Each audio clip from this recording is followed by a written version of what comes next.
రెండో సంవత్సరంలో భూములకు సంబంధించిన రీసర్వే కార్యక్రమం ప్రారంభం కావడం జరిగింది.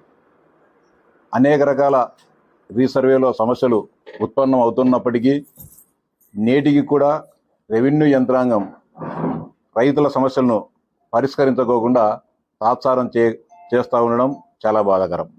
ముఖ్యంగా పులివెందుల నియోజకవర్గంలో వేలాది మంది రైతులు ఈరోజు కూడా రీసర్వే వలన వాళ్ళకు సంబంధించిన భూములకు సంబంధించిన వన్బీలు కానీ లేకపోతే అడంగళ్ళు కానీ లేకపోతే ఆన్లైన్లో వాళ్ళ పేర్లు లేకపోవడంతో అటు రుణాలకు సంబంధించి రుణాలు తీసుకోవాలన్నా లేకపోతే కనుక ఇతర అవసరాల కోసము ఏదన్నా కావాలన్నా కూడా అనేక రకాలుగా ఇబ్బందులు పడడం జరుగుతూ ఉంది.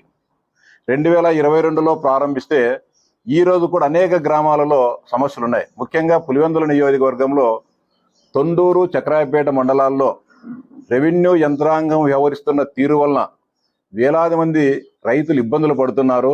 తద్వారా ప్రభుత్వానికి కూడా చెడ్డ పేరు రావడం జరుగుతుంది. ఈరోజు వేలాది సమస్యలు ఉన్నాయి. మే ఆఖరు లోపల గనక ఈ సమస్యలన్నిటి కూడా మానవతా కోణంలో పరిష్కరించుకోకుండా ప్రభుత్వానికి చెడ్డ పేరు తెచ్చే విధంగా వ్యవహరించడం మానుకోకపోతే జూన్ 1వ తేదీ నుంచి వేలాది మంది రైతులతో కలిసి పులివెందుల రెవెన్యూ ఆర్డీఓ కార్యాలయం వద్ద నిరసన దీక్షకు దిగుతా అని చెప్పి కూడా నిన్న ఆర్డీఓ గారికి రాత్రి నేను స్పష్టంగా చెప్పడం జరిగింది.